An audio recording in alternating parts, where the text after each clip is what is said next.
Assalamualaikum warahmatullahi wabarakatuh. Selamat datang kembali di channelnya Mas Eka nih. Apa kabar para warga sekolah? Semoga dalam keadaan sehat selalu dimanapun para warga berada nih ya. Masih sama, di video kali ini kita masih akan berbagi informasi seputaran tentang PPDB tahun 2024 untuk daerah Jakarta ya, dimana kemarin kita sudah membahas beberapa jalur. Nah, kali ini kita akan membahas jalur afirmasi. Jalurnya para pemegang KJP, PIP, KIP ya, dan kartu pekerja Jakarta serta petugas dari supir Jaklingko ya. Jadi afirmasi ini lebih banyak sebenarnya ke anak-anak KJP ya, pemegang KJP dan PIP. Terus di afirmasi ini ada berapa sih prioritasnya? Karena kan afirmasi ada prioritasnya tuh ya. Ada afirmasi prioritas 1, 2 dan segala macamnya. Terus jadwalnya kapan? Mekanismenya bagaimana, dan seleksinya menggunakan apa? Karena ini banyak banget yang nanya, Mas Eka, afirmasi apakah menggunakan zonasi? Katanya afirmasi menggunakan nilai, katanya afirmasi dilihat umur. Nah, ini yang benar yang mana nih Mas Eka? Nah, di video kali ini kita akan berbagi informasinya. Kira-kira di jalur afirmasi nih, jalurnya para pemegang KJP dan PIP ini menggunakan apa mekanismenya? Di video kali ini kita akan berbagi informasinya. Tapi sebelum itu, untuk para warga sekolah yang mungkin baru menemukan channelnya Mas Eka nih, silakan subscribe dulu channel ini untuk mendukung channelnya Mas Eka agar bisa berkembang lagi dan bisa memberikan informasi-informasi terupdate kepada para warga sekolah. Oke, langsung aja yuk kita bahas. Kira-kira di jalur afirmasi ini apa yang akan digunakan untuk seleksinya? Berikut paparannya. Oke, para warga sekolah ya, kali ini kita akan berbagi informasi untuk jalur afirmasi ya. Seperti tadi di opening sudah Mas Eka sampaikan ya, jalur afirmasi ini adalah jalurnya KJP plus dan PIP ini ya. Untuk pemegang-pemegang ini biasanya mengandalkan dari jalur afirmasi, sebab katanya jalur ini adalah jalur khusus ya, karpet merah nih untuk para warga sekolah yang memiliki KJP PIP. Ternyata bukan pemilik KJP dan PIP saja ya, di situ juga ada supir dari anak minta Transjakarta, terus orang tuanya pemegang KPJ, nah itu bisa. Terus di jalur afirmasi ini ternyata bukan ini aja, masih ada juga, ada namanya afirmasi 1, afirmasi 2, afirmasi 3 ya prioritasnya. Terus afirmasi 1 itu siapa, afirmasi 2 itu siapa, dan afirmasi 3 itu siapa. Terus KJP dan PIP serta lainnya ini masuk dalam afirmasi berapa Mas Eka? Nah, yuk langsung aja kita lanjut. Nah, di sini ada keterangannya. Kita bahas yang untuk SD dulu ya para warga sekolah ya. Jadi untuk SD ini ya, afirmasi itu ada 3 ya. Ada 2 ya.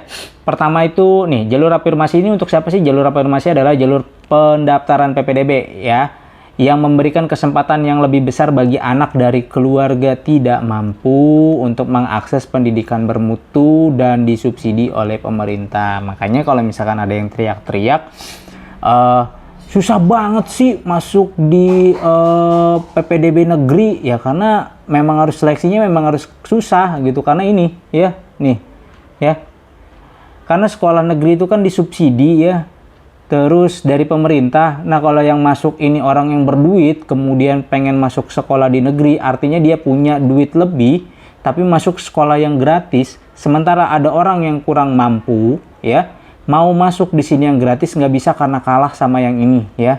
Mungkin dari dia anaknya dilesin puluhan juta mungkin ya, nggak nyampe lah puluhan juta, mungkin 1 juta bisa lah gitu kan, 2 juta gitu kan. Sementara ini boro-boro nih les dengan harga segini nggak mungkin. Tapi banyak pengen berbondong-bondong di sini, makanya dibatasin ya. Itu nanti teknisnya Mas Eka akan bahas lebih jauh lah ya. Kira-kira untuk afirmasi ini dulu, oke? Jadi afirmasi itu jalurnya diperuntukkan untuk ya itu tadi warga sekolah yang memang kurang mampu secara ekonomi agar bisa menikmati akses pendidikan yang bermutu dan disubsidi oleh pemerintah. Ada berapa Mas Eka jalurnya? Jalurnya afirmasi itu dibagi ada berapa? Ada berapa prioritas? Di sini ada prioritas pertama, ada prioritas kedua ya. Jadi untuk di SD itu hanya 2 prioritas aja. Anak penyandang disabilitas dan COVID itu kalau tidak salah masuk. Nah, ya bener kan, anak nih di sini ya. Masuk prioritas pertama ya, anak yang COVID nih, meliputi anak asuh panti, anak tenaga kesehatan yang meninggal dunia karena penanganan COVID, dan anak penyandang disabilitas. Jadi disabilitas, kemudian anak panti dan anak nakes yang meninggal dunia dalam penanganan COVID ini namanya afirmasi prioritas 1 ya. Sementara kalau yang mau masuk ke SD kan belum punya KJP ya, cuma ada di Mitra Transjakarta ataupun KPJ nih ya. yang terdaftar di dalam DTKS, maka dia bisa daftar ya. Jadi afirmasi prioritas 2 ini AP2, ini AP1. Ya, jadi untuk para warga sekolah yang mau masuk ke SD yang orang tuanya Mitra Transjakarta atau orang tuanya memiliki KPJ, ingat ya, KPJ bukan KJP. Ini ketuker ya. Kartu Pekerja Jakarta, Kartu Jakarta Pintar ya. Itu beda tuh ya. Jadi ini ya, untuk di jalur afirmasi SD itu hanya ada 3 ini aja. Nah, kalau misalkan para warga sekolah bukan penyandang disabilitas ya jangan masuk, karena tahun kemarin tuh ada tuh Mas Eka dapetin ya. Ada yang lapor ke Mas Eka, ada yang komen dan nge-DM juga gitu ya. Nanyain, "Mas, anak saya masukin disabilitas." Mas Eka tanya, "Anaknya penyandang disabilitas bukan?" Mohon maaf ya. "Bukan, Mas, anak saya sehat-sehat aja, normal-normal aja." "Ya terus ngapain daftar di sini?" Gitu. "Ya karena kosong, Mas." Ya, nggak bisa kalau tidak bisa dibuktikan dengan surat SPTJM dan lain-lainnya, itu tidak bisa ya, pasti bakalan ditolak. Begitu juga dengan anak panti atau anak nakes yang meninggal dunia karena penanganan COVID. Ya, jadi kalau bukan dari kategori 2 ini ya jangan ambil yang ini. Kalau memang masuk di dalam ini ya berarti ambil.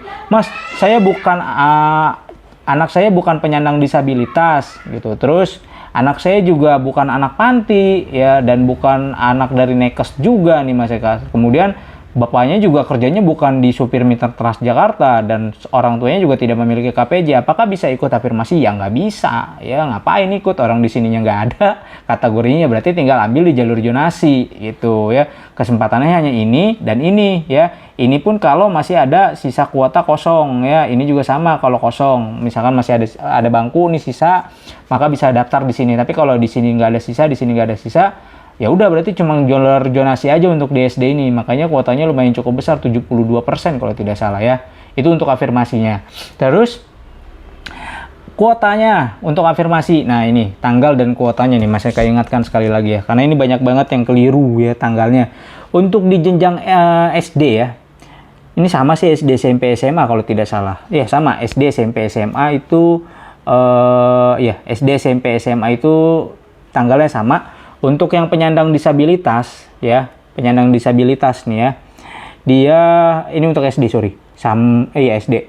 Penyandang disabilitas ini di tanggal 10. Terus di sini ya, tanggal 10 sampai dengan tanggal 12, berarti 10, 11, 12 itu proses pendaftaran atau verifikasi dokumen. Nah, masih bisa ya. Terus proses seleksinya juga sama, tanggal 10 sampai tanggal 12, 24 jam. Tanggal 10-nya itu dimulai 08.00, terus tanggal 12 itu berakhir tanggal 14.00 ya. Hasil pengumumannya diumumkan di tanggal 12 jam 17.00, lapor diri ini tanggal 13.14. Ini untuk disabilitas. Nah, untuk anak panti dan nakes yang meninggal dunia juga sama tanggalnya. Ini lebih panjang lagi nih, 10 sampai tanggal 26 Juni itu ya. Terus di sini 26 Juni lapor diri tanggal 27 sampai tanggal 28. Kemudian jadwal pelaksanaan Mitra Transjakarta atau KPJ yang terdaftar dalam DTKS, ini untuk SD berarti ya. SD tadi ya, Mas Eka sampaikan lagi nih. Tadi di awal Mas Eka agak lupa. Jadi untuk yang Mitra Transjakarta itu mulai dari tanggal 19 ya afirmasinya sampai tanggal 21. Kemudian 21 pukul 17.00 itu hasil akhirnya rilis. Di sini 24 jam proses seleksinya, di tanggal 21-nya ditutup pukul 14.00 ya. Kemudian lapor dirinya mulai dari tanggal 22 sampai tanggal 24. Berarti 22, 23, 24 itu lapor diri ya. Ini 24 jam, di hari pertama tanggal 22-nya itu jam 8.00 dan di hari terakhir di tanggal 24 itu pukul 14.00 lapor dirinya. Oke. Kemudian untuk yang di SMP ya, SMP, SMA dan SMK nih ya. Tadi jadwalnya untuk di SD, lupa Mas Eka. Nah, ini berbeda dengan yang di SD ya. Untuk jenjang SMP, SMA dan SMK, afirmasinya itu ada 2 sama ya. Jadi afirmasi prioritas pertama itu anak asuh panti ya, anak panti asuhan ya, anak tenaga kesehatan yang meninggal dunia dalam penanganan COVID dan anak penyandang disabilitas itu masuk afirmasi prioritas 1. Jadi teman-teman yang penyandang disabilitas, anak panti atau nakes yang meninggal dunia dalam penanganan COVID itu semuanya masuk di dalam AP1 ya, afirmasi prioritas 1, baik itu jenjang SMP, SMA dan SMK itu masuknya ke afirmasi 1. Kemudian untuk nih ya, afirmasi prioritas kedua meliputi calon peserta didik pemegang kartu Jakarta Pintar Plus yang masih aktif ya. Maksudnya saya megang KJP nih, tapi udah setahun nggak keluar, berarti setahun udah nggak aktif ya, berarti nggak bisa. Ini kan yang diambil yang aktif. Nah, yang aktif ini biasanya diambilnya satu tahap sebelumnya. Kalau sekarang di tahun 2024 tahap 1, maka berarti yang diambil adalah tahun 2023 tuh ya. Entah itu tahap 2 ataupun tahap satunya. Pokoknya di tahun 2023 itu masih terdaftar, maka dia bisa masuk ya. Dan anak dari anak dari pengemudi Mitra Transjakarta yang mengemudikan bus kecil, anak dari pekerja buruh, penerima kartu pekerja Jakarta, dan penerima program Indonesia Pintar tuh ya. Jadi tadi Mas Eka singgung di depan, mulai dari KJP ya, ini KJP nih, KJP, kemudian ada dari Mitra Transjakarta, kemudian juga dari pekerja buruh penerima kartu pekerja Jakarta, KPJ bukan KJP ya, terus penerima program Indonesia Pintar atau PIP ya. Jalur afirmasi sebagaimana dimaksud pada huruf B terdaftar dalam data terpadu kesejahteraan sosial atau DTKS.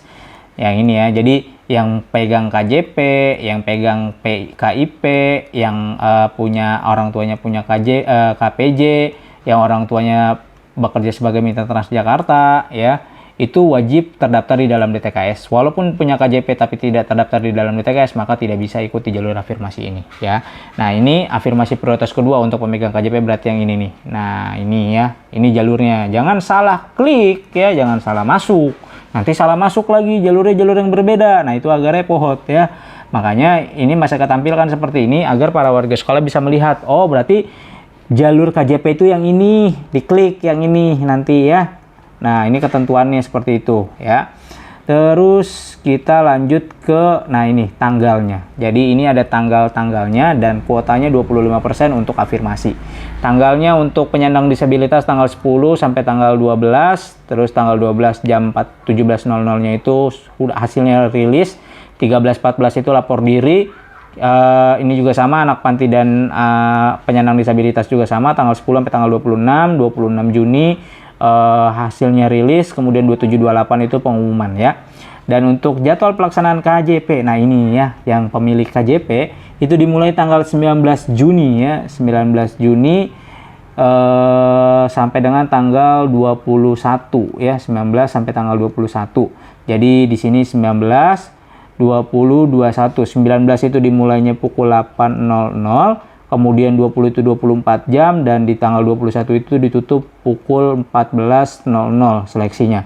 Dan tanggal 21 pukul 17.00 itu hasilnya rilis ya. Kemudian di tanggal 22 dan tanggal 24 ya, sampai tanggal 24 itu lapor diri, ini wajib. Nah, ya ini tanggal-tanggalnya dan ini kuotanya. Jangan sampai dilupakan ini tanggal-tanggalnya. Karena masih banyak juga yang nanya, Mas Eka, kalau jalur KJP kapan? Nah, ini udah dijelaskan ya, jadi langsung aja. Karena masyarakat kita itu selain minim literasi, ternyata minim menyimak.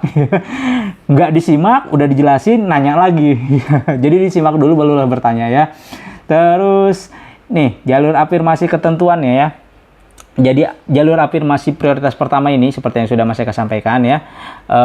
Dia itu pertama, anak panti asuhan ya. Anak panti asuhan, kemudian juga dalam hal kuota jalur afirmasi prioritas pertama anak panti asuhan dan tenaga, ini ininya apa namanya, seleksinya ya. Jadi seleksinya itu berdasarkan ini ya, afirmasi penyandang disabilitas nih ya. Jadi jika kuota afirmasi prioritas pertama anak asuh panti anak tenaga kesehatan yang meninggal dunia tidak terpenuhi, jadi nggak ada nih yang ini ya, yang ini nggak ada yang daftar gitu kan, maka sisa kuota ya, tadi kan 25% ya, misalkan taruhlah 2 gitu kan bangku kosongnya, maka ini nggak diisi nih sama anak panti asuhan atau anak tenaga kesehatan, nggak ada gitu kan, nggak ada yang daftar, maka sisa kuota ini ya dilimpahkan ke dalam PPDB jalur afirmasi prioritas kedua, jadi akan diturunkan ke afirmasi prioritas keduanya ya. Nah, ini berarti ini ya. Afirmasi bagi penyandang disabilitas dalam hal jumlah pendaftaran bagi penyandang disabilitas. Jadi kalau lebih nih, maka dia menggunakan zona, usia, kemudian urutan pilihan sekolah dan waktu mendaftar. Nah, ini biasanya rata-rata kan jarang nih afirmasi prioritas pertama mah ya. Langsung aja kita bahas ke afirmasi prioritas kedua aja ya. Nah, ini pemegang KJP nih ya, dan PIP ya. Oke. Nah, yang dilihat pertama adalah zona tuh ya. Kemudian urutan pilihan sekolah, kemudian total pembobotan indeks prestasi, dan waktu mendaftar. Nah, ini seru nih ya. Jadi ini adalah paket hemat untuk di jalur afirmasi ya. Selain zona diambil ya, urutan pilihan sekolah, kemudian juga nilai akhir dilihat, dan waktu mendaftar. Jadi urutannya dari mulai zona, kemudian urutan pilihan sekolahnya, dan total pembobotan nilai dan waktu mendaftar. Inilah seleksi yang akan digunakan untuk di jalur afirmasi. Jadi untuk kalian yang pemegang KJP ya jangan bersenang hati ya. Oh, saya udah pemegang KJP plus PIP pula dan sudah terdaftar di DTKS. Apakah saya sudah pasti masuk? Tidak, dilihat zonanya dulu ya. Ini nanti akan dilihat dari zona prioritasnya. Yo, ini tidak akan terjun bebas pastinya ya. Terus pilihan sekolah. Nah, nanti di sini akan ngerem di total pembobotan di nilai ya. Jika nilainya lebih rendah dari lawannya, maka otomatis tidak akan bisa di atas, pasti di bawah lawannya ya. Ini seru sih. Harusnya sih kalau Mas Eka boleh ini kasih usul gitu ya. Kalau ngasih usul nih gitu, mudah-mudahan aja bisa direvisi gitu ya. Nah, harusnya ya, pertama itu nilai dulu sih kalau menurut Mas Eka ya. Kenapa? Ya karena kan mereka punya KJP dan PIP. Harusnya kan pintar di sini, pintar ya. Harusnya prestasinya dulu lah ya. Berarti nilai dulu nih harus dilihat ya. Nilai, abis nilai baru boleh dilihat dari zona ya. Zona itu nomor 2 gitu. Nilainya bagus baru lihat zona. Terus baru urutan pilihan sekolah ya. Baru waktu mendaftar. Ya syukur-syukur ditambahin lagi umur ya, paling bawah gitu ya kan. Untuk afirmasi agar apa? Agar kan ini nih KJP ini kadang umurnya suka udah lebih juga ya gitu. Udah lebih terus belajarnya kurang lagi. Jadi udah biarin aja belajarnya, nggak usah rajin-rajin, biarin tetap di kelas segitu aja, biarin KJP lancar aja. Ada yang kayak gitu kali pemikirannya, jangan sampai lah ya. Ya itulah untuk di jalur afirmasi, mudah-mudahan lancar ya di jalur afirmasinya, karena tahun ini ada sedikit kejutan ditambah dengan ini ya, indeks prestasi. Kalau tahun kemarin ini nggak ada ya, ini tahun ini ditambahin ya untuk nilai itu masuk di dalam afirmasi. Jadi untuk penerima KJP dan PIP jangan senang dulu kalau ternyata nilai kalian ternyata kecil, ya kalian akan kalah. Oke, mungkin itu ya para warga sekolah untuk di jalur afirmasi. Ingat tanggal-tanggalnya dan seleksinya. Kemudian untuk nanti simulasinya kita akan bahas di video berikutnya. Ya, jadi seperti itu para warga sekolah ya. Itulah di jalur afirmasi, jalur yang paling paket komplit nih. Tinggal satu lagi tuh seperti yang tadi sudah Mas Eka bahas. Komplit banget tuh ya seleksinya. Ya haruslah menggunakan nilai. Karena apa? Karena kan kalian yang pemegang kartu Jakarta Pintar ataupun pemegang kartu Indonesia Pintar atau program Indonesia Pintar, ya kalian sudah dapat bantuan sosial pendidikan tersebut. Ya harusnya kalian bisa menjawabnya dengan nilai yang setidaknya itu ada peningkatan atau punya prestasi lah. Ketika kalian gagal di jalur prestasi kemarin, kalian masih bisa di jalur afirmasi ini, ya harus menggunakan nilai juga. Jadi kalau tahun-tahun sebelumnya itu kayak karpet merah banget gitu ya, kalau jalur PIP itu jalur afirmasi itu. Nah, di beberapa tahun belakang ini mulai diperketatnya, terutama di tahun ini perubahannya sangat drastis banget ya, menggunakan nilai loh untuk jalur afirmasi ini ya. Jadi nggak sembarang punya KJP ataupun punya KIP lantas bisa masuk begitu aja, enggak. Sekarang diadu nilainya ya. Punya KIP, punya PIP, nilainya hancur, nilainya jeblok, ya percuma, nggak akan bisa lolos. Oleh sebab itu, kalau masih ada yang ngomong, buat apa sekolah bagus-bagus, buat apa sekolah tinggi-tinggi, buat apa ngejar nilai nggak dipakai. Buktinya ya, di PPDB tahun ini ada jalur prestasi dan jalur PIP ataupun KIP pun harus menggunakan nilai. Jadi untuk kalian yang masih menganggap nilai itu tidak penting untuk sekolah, ya pikir coba 2 kali ya.